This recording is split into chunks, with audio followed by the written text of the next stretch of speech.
আসসালামু আলাইকুম ভাই। যারা বাংলাদেশে আসছেন এবং বিদেশে আসতে চান তাদের কাছে একটা কথা, বিদেশ মানেই যে সুখ তা কিন্তু না। আজকে 10টা মাস আমি এই বিদেশ আসছি, তো 10টা মাসের ভিতর কাজ করছি মাত্র 4 মাস, বেতন পাইছি মাত্র 2 মাসের, বাকি টাইম বসা, কতদিন খাই না খেয়ে দিন কাটাইছি। এবং এই 10 মাসের ভিতর টোটাল 5 জায়গা চেঞ্জ করা হয়ে গেছে, 5বার বাসা চেঞ্জ করা হয়ে গেছে। তো এখন মনে হচ্ছে না যে মানুষ আসলে স্বাভাবিক জীবনযাপন মনে হচ্ছে না। একসময় দেখতাম যে আমাদের গ্রামে বেদেরা আসতো টোল টুপলা নিয়ে নিয়ে তারা এখানে ওখানে ঘুরে বেড়াতো। তা আজকে আমাদের অবস্থাও হয়েছে সেরকম অবস্থা। আজকে সারা দিন না খেয়ে আছি, খাবার দেখবেন এই হচ্ছে আজকে রাতের খাবার, এখন রাত বাজে হচ্ছে 1:30। সারাদিন পর আজকে এই যে এই খাচ্ছি, এটা হচ্ছে এই চিড়ে ভাজা, এই হচ্ছে আজকে রাতের খাবার। তো আর এই যে দেখছেন মাল জিনিস এই যে গুছানো, এই যে আমার আরেক ভাই আছে, অবশ্য তাকে দেখাচ্ছি না, সে নতুন।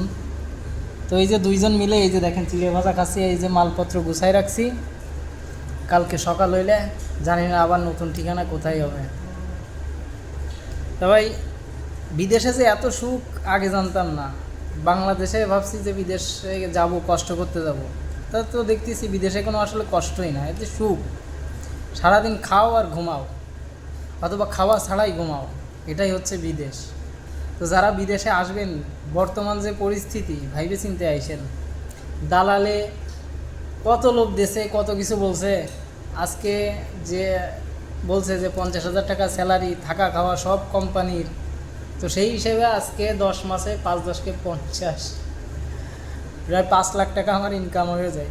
সেইখানে আমি দেশে 1 লাখ টাকাও পাঠাইতে পারি নাই ভাই, এমন অবস্থা। নিজের থাকা খাওয়া চলাফেরা, যে টাকা ইনকাম তার থেকে বেশি খরচ হয়ে যাচ্ছে। তো দালালের খপ্পরে পড়ে ভাই বিদেশ আইসেন না, না হলে এই যে এরকম জীবন ভাই, এরকম জীবন কাটানো আসলে খুব কষ্ট, বলে বোঝানো যাবে না। ছেলে মানুষ কাঁদতে পারি না, কিন্তু ভিতরে যে কী অবস্থা হয় সেটাও কাউকে বুঝাইতে পারি না। নিজে কাঁদি না, নিজে দুঃখ কষ্ট সব কিছু সহ্য করে রাখি। বাড়ি থেকে বললে এখনও বলি যে ভালো আছি ভালো আছি, কোম্পানি থাকা দিচ্ছে, খাওয়া দিচ্ছে। আসলে পরিস্থিতি যে কী অবস্থায় আছি তা একমাত্র আমি বুঝতেছি ভাই। যদি একটু মন খুলে কাঁদতে পারতাম তাহলে হয়তো মনে একটু শান্তি লাগতো, কিন্তু কি করার, পুরুষ মানুষ, সেটাও করতে পারি না। তো যাই হোক, সবাই দোয়া করবেন। আর যারা বিদেশে আসতে চান সাবধান হয়ে থাকেন। আমার মতে এখন বিদেশে না আসাই ভালো। তো সবাই দোয়া করবেন যাতে সামনে ভালো কিছু পাই, সেই আশায় এখনও আছি। যদি ঋণ না থাকতো তাহলে কবেই ভাই দেশে চলে যেতাম। অনেক ভাই আছে যারা কান্নাকাটি করে দেশে চলে যাবো, আজকে যাবো কালকে যাবো, এই করতে করতে তাদের 4-5 বছর হয়ে গেছে, এখনও যাইতে পারেনি। তো আমারও সেই অবস্থা, ভালো কিছু পাওয়ার অপেক্ষায় এখনও আছি। বাড়ি থেকে এখনও বলে চলে আয় চলে আয়, কিন্তু আমি তো জানি যে পরিমাণে ঋণ আমি করে আসছি, এখন যদি আমি ফিরে যাই সেই টাকা শোধ করা খুব কঠিন হয়ে যাবে। তো এখনও এই জন্যই সেই ভরসায় আছি যে সামনে ভালো কিছু হবে।